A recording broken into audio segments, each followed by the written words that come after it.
Imagine you're a highly trained military officer. Right. It's the dead of winter, it's freezing cold out, and you are actively guarding some of the most destructive tactical nuclear weapons on the face of the Earth. Yeah, the tension alone would be, a physical weight on your shoulders. Exactly, because any mistake, any breach of your perimeter could literally trigger a global cataclysm. Right.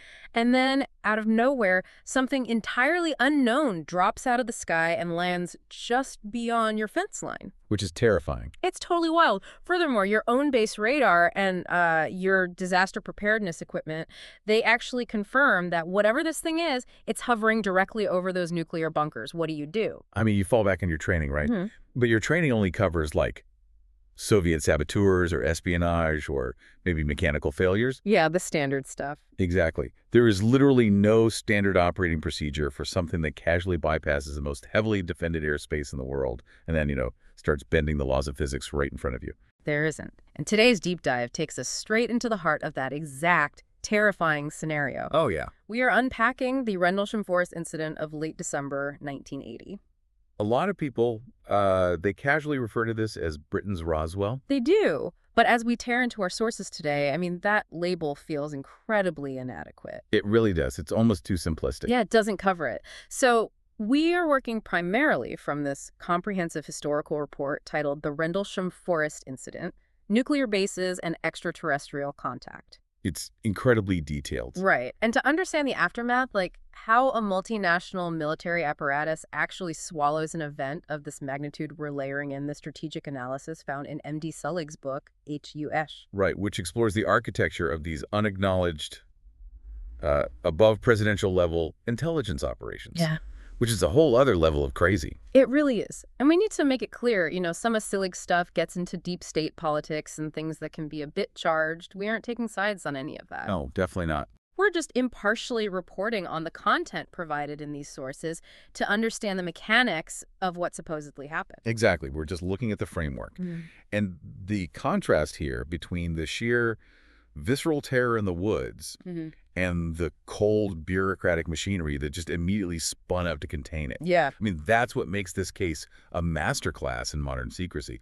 We're looking at a sustained multi-day engagement with some kind of anomalous intelligence. Multi-day, that's the crazy part. Right, involving hard physical trace evidence, multiple independent radar confirmations, and, highly credible military witnesses. So let's plunge right into the environment, because the extreme paranoia of these guards, it wasn't just about the nukes. No, it's the terrain, too. Exactly. It was a vulnerability created by the terrain itself. Yeah. So we are in Suffolk, England. It's the height of the Cold War. Right, 1980. Yeah, the geopolitical temperature is just apocalyptic. Yeah. The United States Air Force is operating two twin bases for NATO. You've got RAF Bentwaters and RAF Woodbridge. And these bases are sitting right on the edge of this massive, dark, 6-square-mile pine plantation. Right. Rendlesham Forest. Yeah.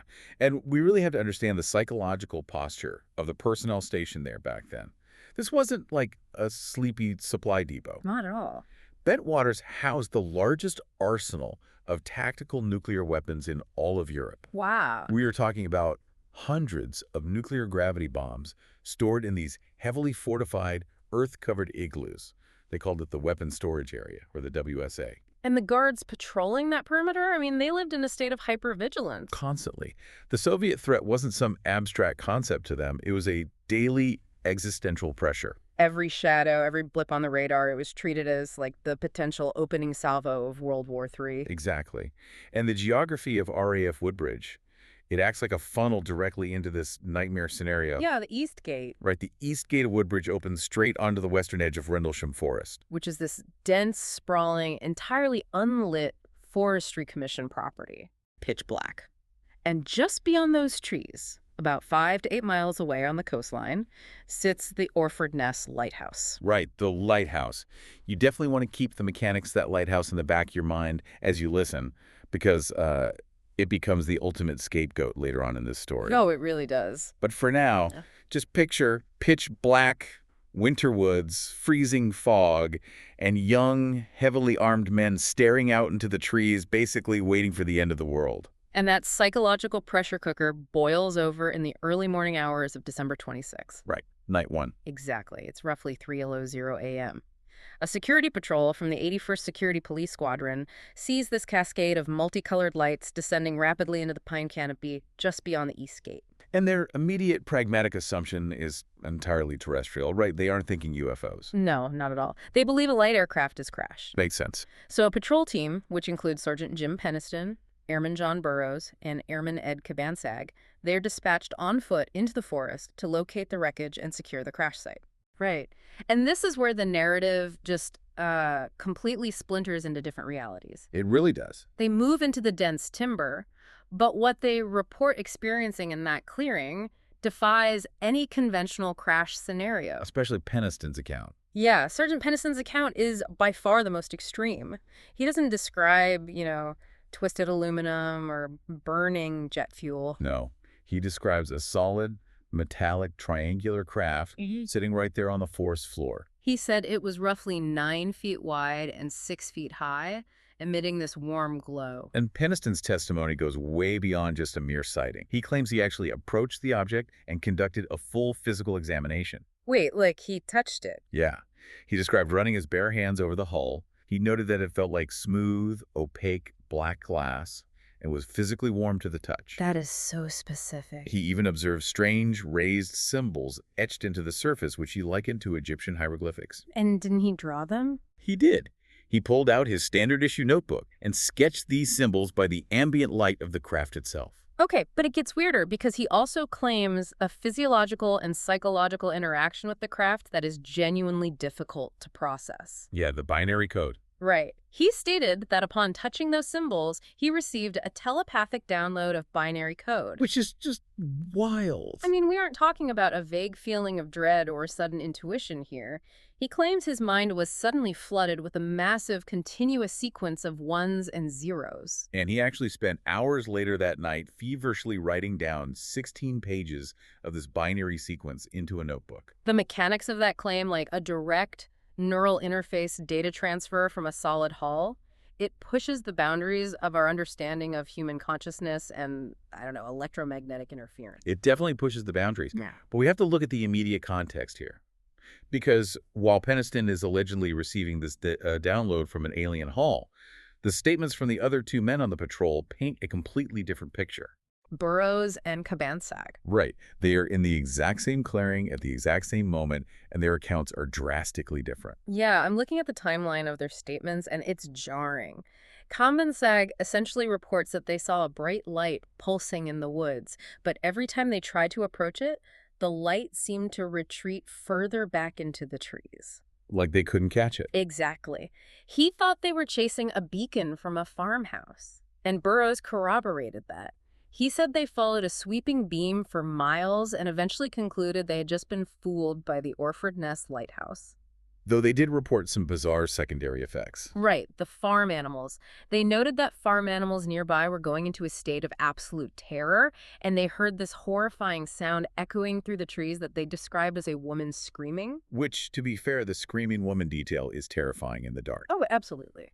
But wildlife biologists note that the native muntjac deer in Rendlesham Forest produce a shrill, piercing bark when startled. That sounds disturbingly human. Wow, okay. But still, the core discrepancy remains. And honestly, hold on, let's really look at this discrepancy. Yeah, let's unpack it. One guy is getting a Matrix-style binary download from the warm glass hull of a spaceship. Right. And the other two guys standing right near him are basically chasing a lighthouse beam and jumping at deer noises. How do we even begin to reconcile that? It's tough. I mean, if I'm an investigator, that massive contradiction screams that the entire event is either a hallucination or a complete fabrication. And that is exactly the first hurdle any credible investigator faces with this case. We really have to examine the neurobiology of stress and the limitations of human perception in extreme environments. It's fog of war, right? Exactly, but the military calls the fog of war. When the human body is thrust into a pitch-black environment, the eyes undergo a physiological change. Right, the rods and cones. Right. The cone cells, which detect color and sharp detail, they shut down. The rod cells, which only detect light intensity, take over. This shift drastically impairs your depth perception. Add the sudden dump of adrenaline and cortisol from the fight-or-flight response, and the brain's ability to encode memory becomes highly fragmented. So you're saying the brain starts making things up? The brain literally starts filling in the blanks of what it cannot clearly see. It's a known psychological phenomenon. But, I mean, touching a physical craft and tracing hieroglyphics versus staring at a distant light, that isn't just filling in a blank. It's writing an entirely different book. It is a profound divergence. And honestly, it explains why the local Suffolk constabulary, who were called to the scene shortly after 4:00 a.m., reported absolutely nothing out of the ordinary. The local police came out. Yeah, they drove out, looked through the trees, saw the sweeping beam of the Orford Ness lighthouse, logged it as a false alarm, and went home. Unbelievable. If the narrative ended right there at dawn on December 26th, this would be a textbook case of nocturnal optical illusions and hyper-stressed guards. But the narrative doesn't end at dawn, because the sun comes up and the military personnel return to that specific clearing. Right in the daylight. And they aren't looking at lights anymore. They are looking at hard physical evidence carved into the forest floor. Physical traces. Yeah.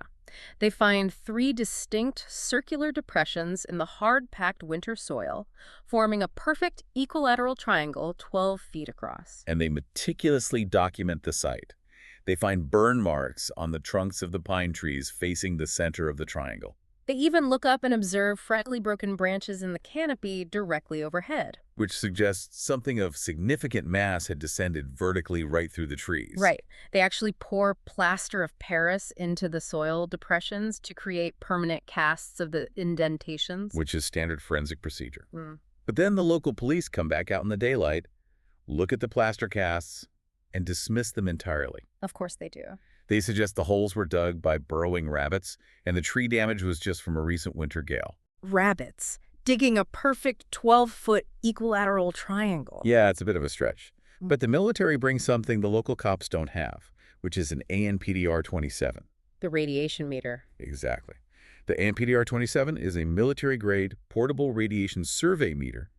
It uses a halogen-quenched Geiger-Miller tube to detect beta and gamma radiation. So they sweep the forest floor with this thing. Right.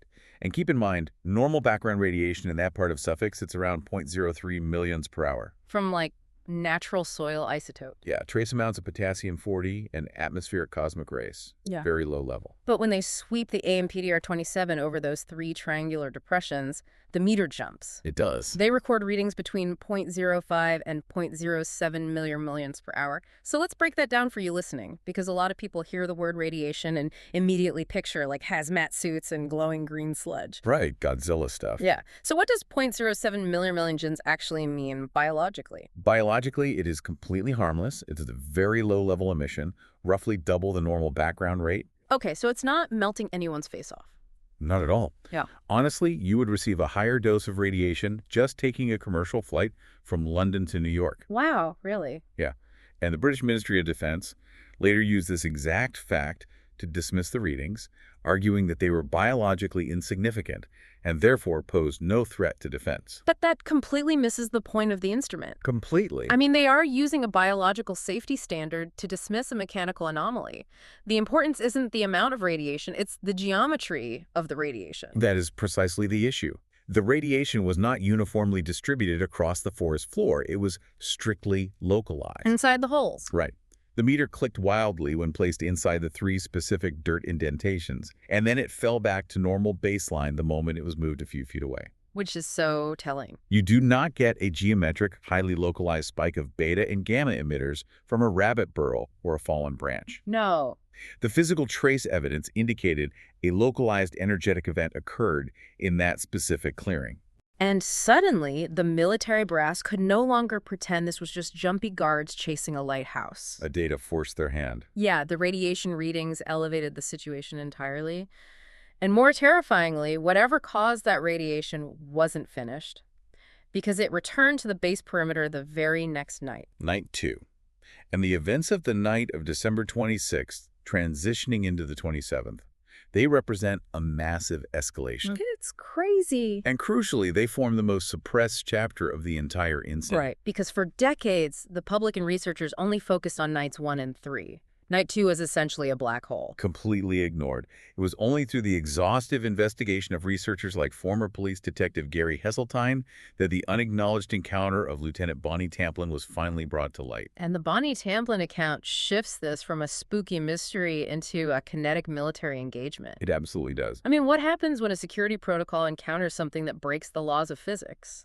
Tamplin is a trained USAF security officer. She is driving a military jeep alone on a dark perimeter road between RAF Woodbridge and RAF Bentwaters, responding to a fresh wave of reports about anomalous lights near the East Gate. And according to the compiled witness testimonies of the personnel who responded to her radio calls, Tamplin's jeep was suddenly intercepted. Intercepted by what? A glowing reddish-orange sphere dropped out of the night sky. And it didn't just drift over the trees. It actively paced her vehicle. It was following her. It swooped down, hovering directly in front of her Jeep, blinding her with its luminescence and forcing her to slam on the brakes. The isolation of that moment is just staggering. Truly. She is tracked in a vehicle, bathed in the light of an unknown object. And the instinct of a highly trained security forces officer when faced with an immediate unrecognized threat to a nuclear installation is to neutralize it. Right. She draws her standard-issue service weapon. She aims at the glowing sphere hovering in front of her, and she pulls the trigger. The psychological weight of discharging a firearm in that scenario cannot be overstated. I can't even imagine. To a security officer, their weapon is the ultimate tool for asserting control over a chaotic situation. Right. When she fires at this object, and the bullets have absolutely no effect. I mean, the object doesn't crash, it doesn't return fire, it simply continues to exist, defying momentum and gravity. The resulting ontological shock is devastating. Because everything she's trained for is useless. Exactly. The realization that human lethal force is entirely irrelevant against this intelligence shatters the foundation of her military training. So the radio calls go out, fellow airmen rush to her location, and the scene they describe finding is chilling. It's awful. They don't find a hardened officer securing a perimeter.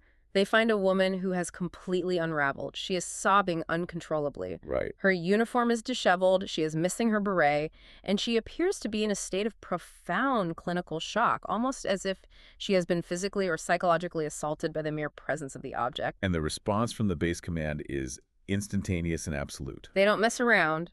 Not at all.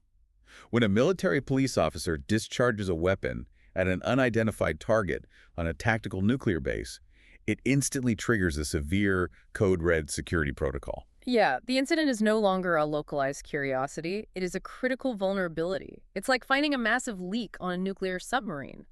You don't try to mop up the water. You slam the bulkhead shut to save the rest of the ship. That's a great analogy. They treated her like a containment breach. That is the exact mechanism of compartmentalization. The command structure immediately isolated her from the rest of the personnel. Because she's a liability now? Exactly. Yeah. They could not afford to have an armed, hysterical guard spreading the word to the rest of the nuclear security forces that their weapons were useless against glowing orbs. Wow. Tamplin was medically evacuated off the base with staggering speed. Reports indicate she was placed on a flight straight back to the United States. Gone. She never returned to her post, and she was effectively erased from the official narrative of the Rendlesham incident. But erasing the officer doesn't erase the airspace violation. No, it doesn't. A weapon was fired. An officer was medevest. The base leadership, the top brass who had been sitting in their warm offices dismissing the initial reports as swamp gas or meteors, were suddenly forced to acknowledge that they had a kinetic situation on their hands. They had to act. Which brings us to the pre-dawn hours of December 28th, night 3. Right. Lieutenant Colonel Charles Halt, the deputy base commander, decides he must personally investigate the forest. And Halt is serious business. He is. Halt is not a man prone to flights of fancy. Mm-hmm. He is a pragmatic, highly disciplined career officer. He initially viewed the reports from night 1 as absolute nonsense, right? He did. But the continuous perimeter breaches and almost certainly the suppressed Tamplin incident forced his hand. So around 1.0 or 2.00 a.m., he musters a specialized patrol and heads into the freezing woods. And Hall doesn't just bring rifles, he brings scientific rigor. He brings the disaster preparedness officer with that ANPDR 27 Geiger counter. Yep. And critically, Halt brings a handheld microcassette recorder to document their findings in real time. And this cape becomes the smoking gun of the entire phenomenon. It really does. It captures the real-time reactions of military commanders facing the impossible. So they navigate back to the original clearing.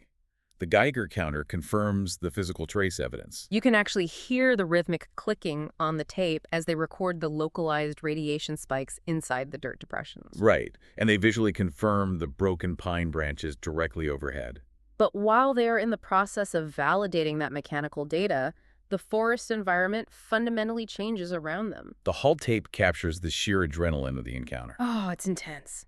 You hear the heavy, labored breathing, the crunch of frozen pine needles under their combat boots, and Halt's voice, which is tight, controlled, but clearly fighting a rising sense of alarm. They observe a pulsing, glowing red object maneuvering through the dense timber. And Halt explicitly describes it on tape as looking like a glowing red eye. Yes. And the movement of the object is what defies terrestrial physics. It isn't floating aimlessly like a balloon, and it isn't moving with the mechanical rigidity of a helicopter. So how is it moving? It is zigzagging dynamically between the closely packed pine trunks. At one point on the audio, Halt exclaims that the object momentarily explodes in a silent flash of brilliant white light, only to instantly reappear in a different location. Like teleportation. Almost. He describes it shedding glowing, molten-like particles that drip down onto the forest floor. Okay, let's talk about the beams, because this is where the encounter turns genuinely aggressive. Yeah, this is key. Halt describes the object elevating above the tree line and beginning to beam down narrow, concentrated rays of light into the forest. Right. He specifically notes a thin, bluish beam that targets the ground just inches from their feet, forcing these hardened, combat-trained men to physically dive into the freezing dirt for cover. And we really have to differentiate between a spotlight and a coherent beam of light here. How so? Well, a standard searchlight on a helicopter diffuses. The photons scatter as they travel, especially in the misty, particulate-heavy air of a winter forest. Right, it gets wider at the bottom. Exactly. But Halt is describing a laser-like parallel beam of coherent light that maintains a tight circumference from the source all the way down to the ground. And generating that kind of optical coherence from the sky requires highly advanced technology. Very advanced. So they track the object's movement toward the eastern edge of the forest, near this open pasture known as Capel Green. Right. And from this vantage point, Halt looks up and documents multiple star-like objects hovering high in the night sky. He officially notes 3 objects, 2 to the north, 1 to the south, sitting about 10 degrees above the horizon. And these objects remain stationary for hours, occasionally firing down intense streams of light. The visual testimony is staggering, but the mechanical corroboration is what cements the reality of the event. Always back to the data. Right, because while Halt is physically dodging beams in the woods, he maintains radio contact with the base command post. And the radar operators at RAF Bentwaters confirmed to him over the radio that their scopes are painting an unidentified, solid, fast-moving target in his exact vicinity. And the radar is registering impossible acceleration and instantaneous stops that would literally liquefy a human pilot. So the machines are confirming the nightmare. They are. And then comes the detail that elevates this from a bizarre local anomaly to a Tier 1 global security crisis. Because the object isn't just hovering over the trees anymore. No, it moves over the base. The UFO is visually and electronically observed, shining its concentrated beams directly down into the weapons storage area on Bentwater. The heavily fortified bunkers containing the tactical nuclear gravity bomb. Which is insane. And this specific action connects Rendlesham to a much broader, deeply classified pattern. Researcher Robert Hastings has spent decades compiling government documents and whistleblower testimonies, documenting over 100 independent cases of unidentified aerial phenomena infiltrating nuclear sites across the globe. Over 100? Yeah. Missile silos in the American Midwest, storage bunkers in Europe, strategic bomber bases. The phenomenon exhibits a clear, systematic, and repeated interest in our nuclear capabilities. Okay, let me stop you there, because the logic of this response is maddening. How so? If a Soviet MiG-25 violated British airspace, hovered over a U.S. nuclear weapons depot, and shined a targeted laser directly onto the bunkers, I mean, the perimeter alarms would scream, interceptors would scramble, and we would be at DEFCON 1 within 60 seconds. Absolutely. The response would be cataclysmic. So why is the military's official response to this intrusion a collective shrug, filing the event under weird weather, and no defense significance? It is a question of strategic game theory in an unwinnable scenario. You cannot declare war on an adversary. You cannot comprehend, track, or intercept. Right. The military brass were staring at an intelligence failure of unimaginable proportions. An entity possessing technology centuries ahead of our own had casually violated restricted airspace, loitered over our most destructive weapons, and demonstrated that our multi-billion-dollar defense infrastructure was essentially made of paper. Admitting that vulnerability would completely destroy the concept of nuclear deterrence. Exactly the problem. Deterrence relies on the illusion of absolute control. If you admit to the public, or even to your own lower-ranking troops, that an unknown entity can switch off your nukes or bypass your security at will, you destroy military morale. And you broadcast a critical, unfixable weakness to the Soviet Union. Yes. When a military encounters a kinetic threat it cannot combat or understand, the strategic default is absolute silence. They just deny it. They deny the event occurred, they deflect inquiries with absurd, prosaic explanations, and they fiercely compartmentalize the data. Which provides the perfect mechanism for burying the single most terrifying event of the entire 3-day ordeal. Oh yeah, this is where it gets crazy. Because while Colonel Halt is documenting lights in the sky and dodging beams in the woods, our sources reveal that a much larger, heavily classified, and deeply traumatic encounter was allegedly unfolding simultaneously just a half-mile away. Right. We have to examine the Capel Green controversy. We do, because for a long time, the Halt memo and the audio tape were considered the definitive sealing of the Rendlesham story. Like that was all there was. Right. But the whistleblower testimony regarding Capel Green points to an encounter on the ground that completely eclipses the aerial lights. We must look at the account of Airman Larry Warren, one of the original whistleblowers who broke his silence in 1983. And Warren was dragged through the mud for decades. He really was. The media and even some fellow military members painted him as a fantasist looking for a payday. But the granular details of his testimony regarding that open field at Capel Green are incredibly difficult to dismiss, especially given recent corroborations. Let's look at what he says. Warren's account states that late on the night of the 27th into the early hours of the 28th, a mass security alert was sounded across the base. Okay. He, along with a convoy of personnel, including a Lieutenant Bruce England and a Sergeant Adrian Bustinza, were hastily mustered. They were informed that the lights were back. And they had to bring gear, right? Yeah, they were ordered to load up heavy, gas-powered, portable floodlights known as light-alls and drive out to a secure rendezvous point near the East Gate. So they transport this heavy equipment through the freezing dark woods and emerge into Capel Green. It's a wide, flat agricultural field bordering the forest. Right. And what they encounter there fundamentally breaks their understanding of reality. Warren does not describe the small 9-foot triangular craft that Peniston reported on night one. She sees something else. Warren describes a massive structure, a 20-foot wide triangular craft hovering or landed in the field. He noted it was glowing, a brilliant snow-white color with a pulsing reddish-amber light on its top surface. And despite its massive size, it was completely unnervingly silent. The environmental effects surrounding the craft are fascinating too. He describes a thick, unnatural ground fog or mist hovering over the field. Okay. Suddenly, accompanied by a brilliant flash of light, that mist seemed to instantly coalesce into the solid geometric structure of the craft. It was as if the object materialized directly out of the vapor. Wow. And we must examine the physiological sensations reported by the witnesses in that field because they align with a phenomenon researchers call the time bubble effect. Right, the time distortion. Witnesses described the air feeling heavy, dense, and electrically charged. They experienced profound disorientation, a feeling of lethargy, and an altered perception of linear time. Which begs the question, how does an object induce a temporal distortion in a human brain? Right. What's your take on that? Well, it likely involves intense, localized electromagnetic fields interacting with the human neurology. The temporal lobe, and specifically structures like the entorhinal cortex, govern our perception of time and spatial awareness. Okay, so it's messing with their heads physically. Exactly.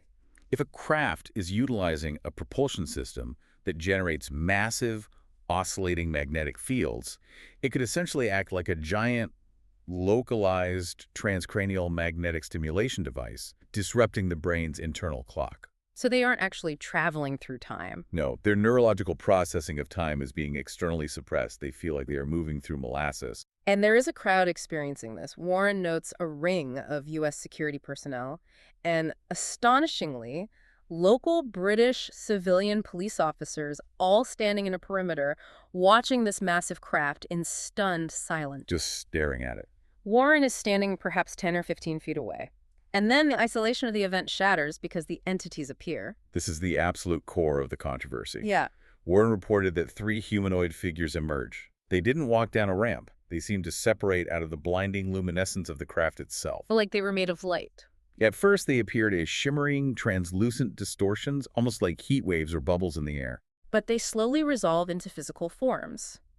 Warren details their morphology: 3 to 4 feet tall, disproportionately large heads, and oversized black almond-shaped eyes. Right. He noted they had slender, somewhat humanoid bodies, but they appeared to be glowing from within, enveloped in their own ambient light.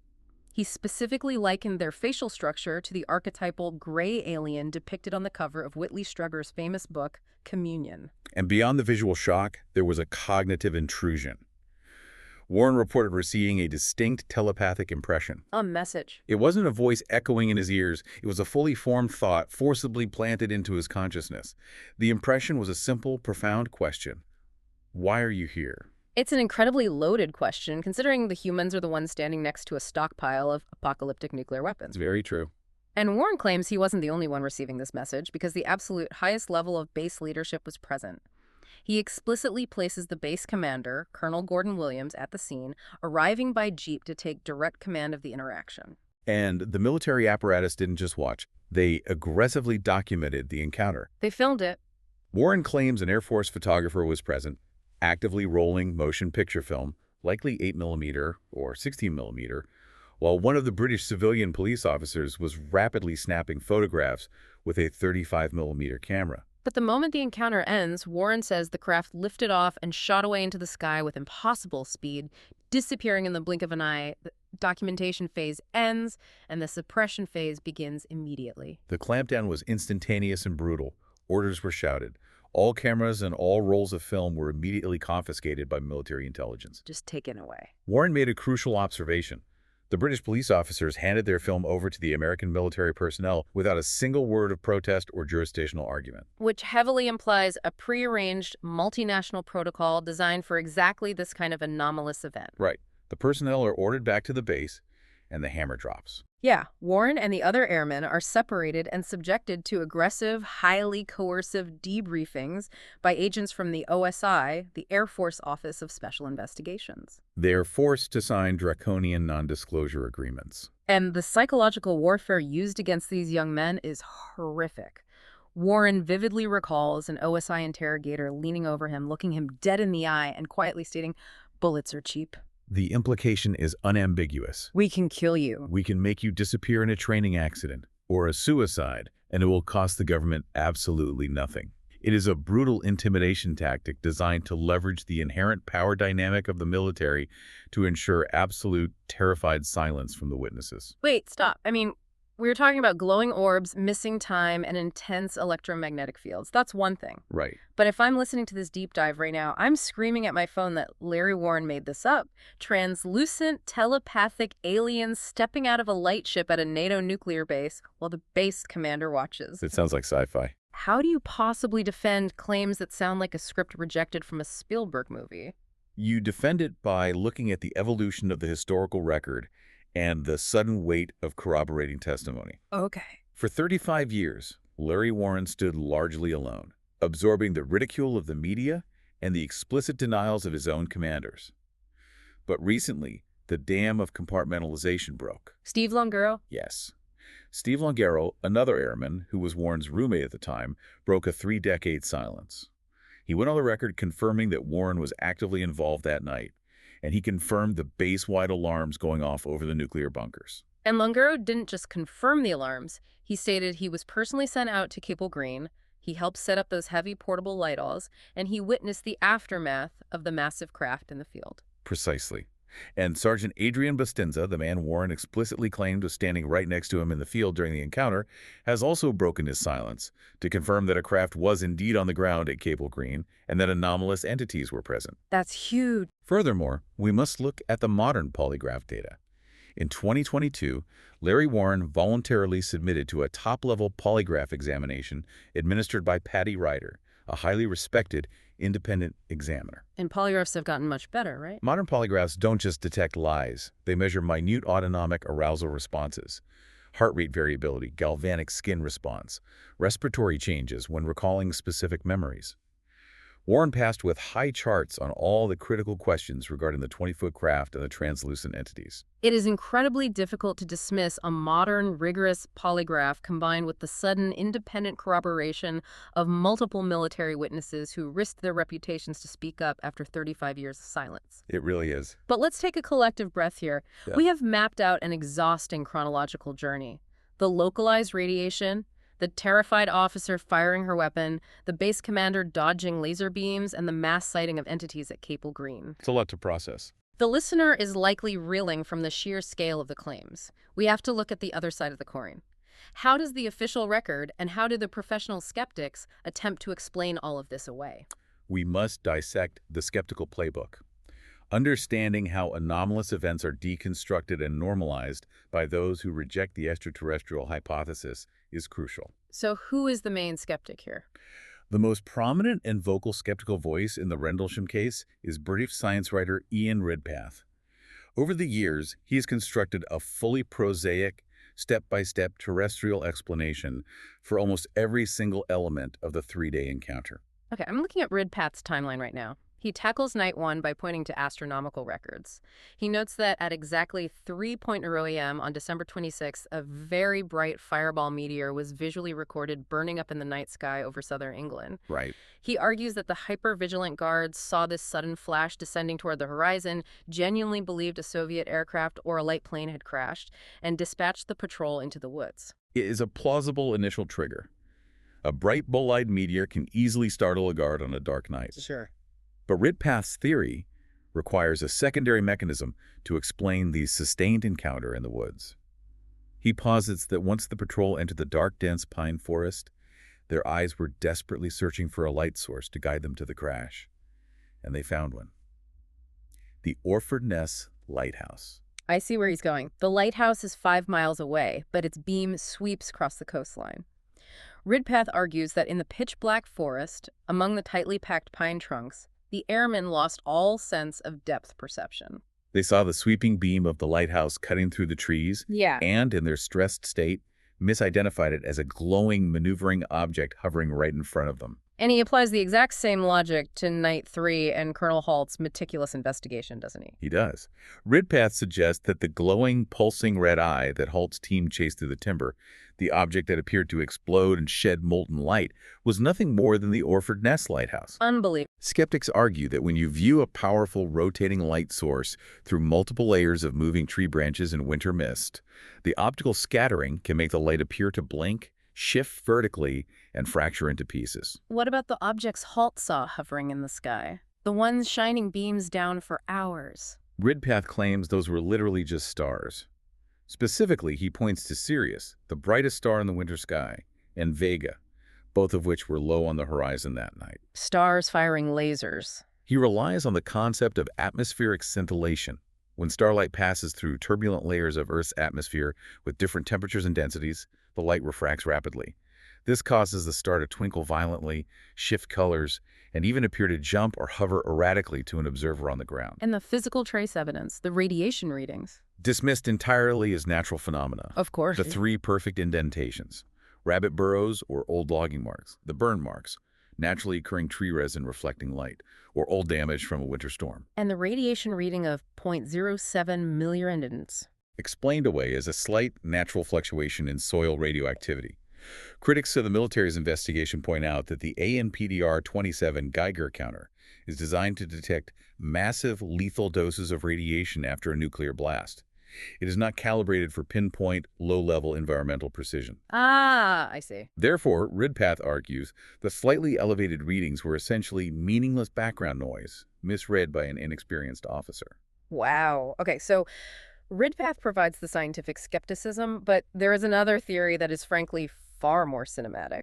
We need to introduce Dr. David Clarke's contribution to the skeptical narrative. Dr. Clarke is an academic folklore and UFO researcher who uncovered a persistent rumor circulating within British military circles. The rumor suggested that the entire Rendlesham incident was actually a massive, elaborate revenge prank or a psychological warfare operation staged by the British Special Air Service, the SAS. The SAS. Why on earth would elite British commandos prank an American nuclear base? The underlying lore claims that earlier in 1980, SAS commandos had been running covert, unannounced perimeter penetration tests against the USAF security forces at RAF Bentwaters. Testing their defenses? Right. The American Guards supposedly caught the British commandos, roughed them up considerably, and locked them in holding cells, referring to them mockingly on the radio as unidentified aliens. So this was payback? Supposedly. Yeah. To exact revenge and test the American defenses again, the SAS allegedly snuck into Rendlesham Forest over the Christmas holiday, equipped with remote-controlled kites, military flares, colored strobe lights, and black helium balloons. You've got to be kidding me. The theory posits they simulated a UFO landing to trigger a panic and make the American security forces look foolish. Sneaking remote-controlled balloons and military flares onto the perimeter of a trigger-happy, heavily armed tactical nuclear weapons base at the absolute height of the Cold War. It's wild. That's like breaking into a tiger enclosure covered in meat juice just to play a practical joke on the zookeeper. It doesn't sound like elite military strategy. It sounds like a remarkably efficient way to get shot by nervous 18-year-old guards with M16s. Do we genuinely believe the SAS would risk a friendly fire bloodbath for a prank?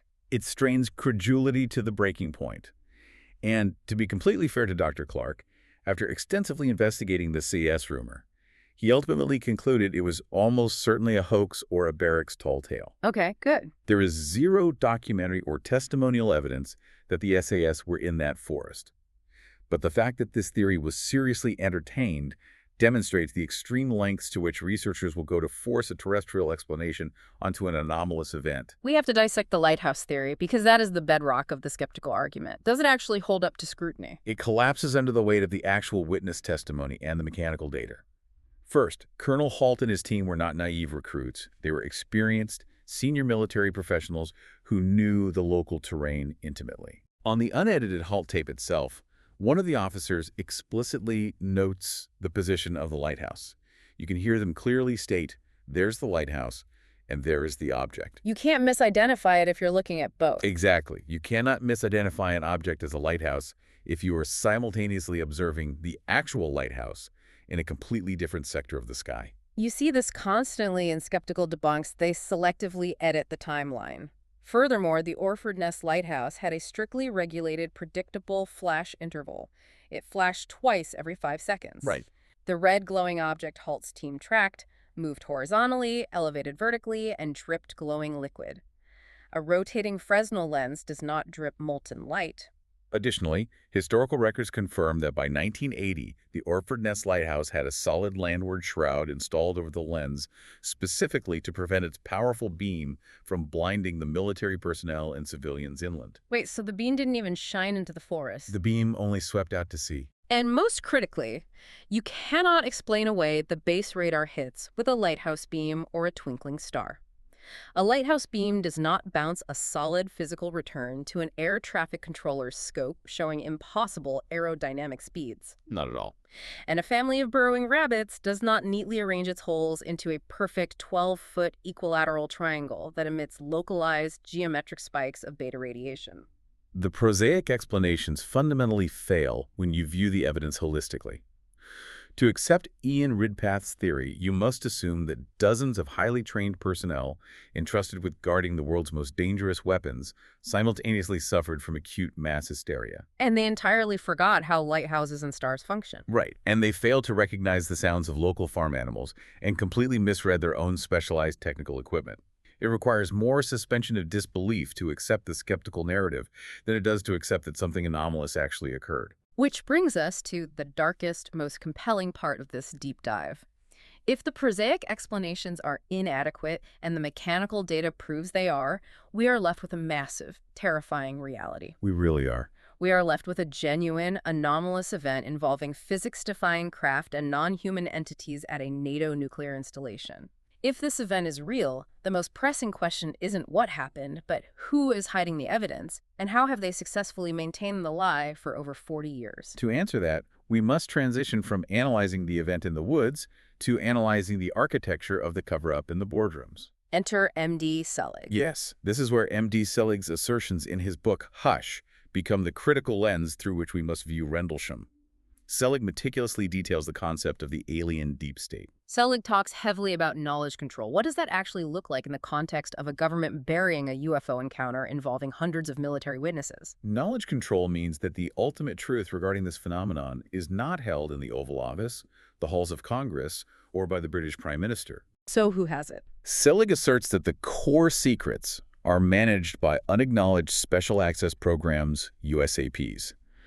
These are deeply compartmentalized, illegally shielded programs run primarily by massive private defense contractors. Like who? He specifically points to entities like Lockheed Martin's Skunk Works, Boeing, and shadowy intelligence cabals operating entirely beyond the oversight of any elected official. And the genius of using private defense contractors is the legal immunity. Exactly. If an independent researcher or a journalist files a Freedom of Information Act request with the Air Force can legally say, we have no documents. Because the physical evidence, the plaster casts, the radar tapes, the 8mm film from Capel Green was immediately funneled out of the military chain of command and into the proprietary vaults of a private corporation. Yep. You cannot FOIA a private company's internal research and development files. Precisely. These corporations have zero incentive to share what they know with the public, and every financial and strategic incentive to monopolize the retrieved technology. Because it's worth trillions. Exactly. When Rendlesham occurred, it perfectly activated this knowledge control protocol. The British Ministry of Defense played the role of the indifferent, incompetent bureaucrat, publicly shrugging and issuing statements that the event was of no defense significance. Meanwhile, behind that bureaucratic smokescreen, specialized U.S. intelligence, the OSI, and likely highly classified retrieval teams whose acronyms we don't even know descended on RAF Bentwaters. They vacuumed up the physical evidence, scrubbed the radar logs, aggressively intimidated the witnesses like Bonnie Tamplin and Larry Warren, and shipped the hard data into the black budget ecosystem. But the most fascinating and terrifying strategic move they made involves the HALT memo. Think about the timeline. It's very revealing. Colonel Halt writes an official, albeit brief, one-page memorandum summarizing his investigation of glowing lights and beams shooting down into the forest. He submits it up the official chain of command. Why wasn't that memo instantly classified top secret, stamped with a compartmentalized code word, and buried in a vault forever? This is a great question. Why was it allowed to sit in an unclassified administrative file until it was easily released to researchers via FOIA in 1983? That detail has always bothered me. It seems like a mistake. Right. If this intelligence apparatus is so ruthlessly efficient at covering up a landed craft and telepathic entities, why would they carelessly leave a smoking gun memo from the base commander just lying around in a filing cabinet? It wasn't carelessness. It was a calculated, textbook intelligence operation known as a limited hangout. Break the mechanics of a limited hangout down for us. When an intelligence agency realizes that a secret is too massive to completely contain, there were simply too many witnesses over those 3 days, too much radio chatter, too many local police involved. They know the story will eventually leak. So what do? To control the leak, they intentionally release, or allow to be discovered, a smaller, highly sanitized, and less damaging piece of the truth. They give the public and the media a manageable mystery. It's like a burglar breaking into your house and intentionally leaving a $20 bill conspicuously on the living room floor. I love that comparison. They give you a small mystery to focus on, like, why is there a $20 bill here? So you are completely distracted and fail to realize they emptied the hidden wall safes behind the painting. That is the exact mechanism. They let the HALT memo out. They say to the public, yes, the base commander saw some spooky, unexplained lights in the sky. It was probably weird weather, or maybe he was confused by a lighthouse. We investigated, found no threat, and closed the book. And it works perfectly. By offering up the lights in the sky narrative from the unclassified HALT memo, they completely hijack the narrative. Let's control the conversation. The researchers, the journalists, and the skeptics spend the next 30 years arguing about lighthouses, meteors, and atmospheric scintillation. Right. The limited hangout satisfies the public's appetite for mystery, while acting as a massive firewall that completely obscures the highly classified, terrifying reality.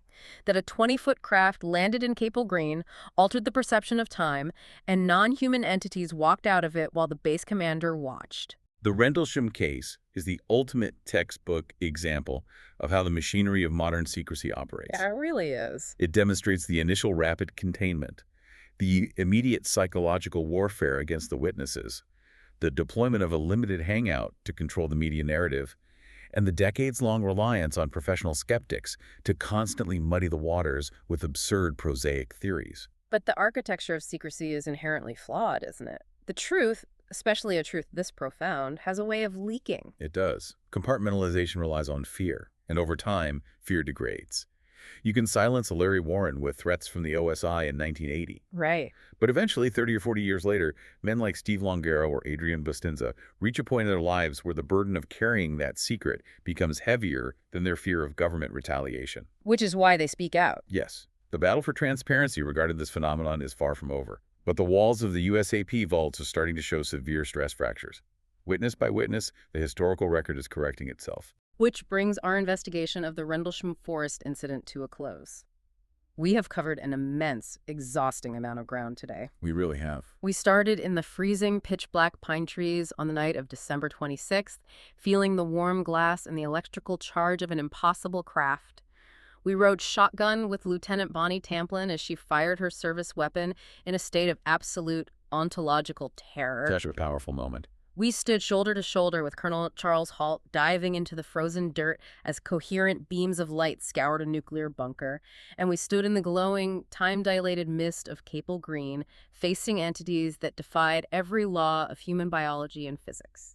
The historical and cultural weight of Rendlesham cannot be overstated. It remains the absolute gold standard in ufology. Oh, without a doubt. It is a masterclass in both the undeniable, mechanically verified reality of the UFO phenomenon and the sheer breathtaking power of institutional secrecy.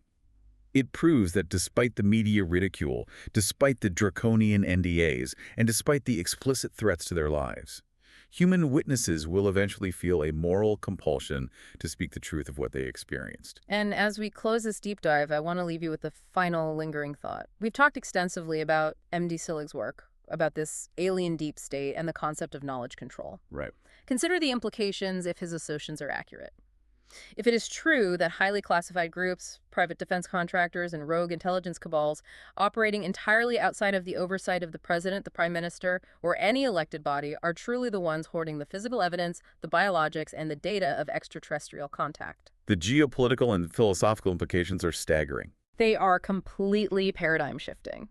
Because if these unaccountable, unelected groups have monopolized the ultimate truth of our place in the universe, then we have to ask, who is actually representing humanity if these visitors decide to bypass the military and formally say hello? That's the real question. Because right now, based on the legacy of secrecy established in Rendlesham Forest, the ones speaking for Earth aren't you, they aren't me, and they certainly aren't anyone we ever voted for.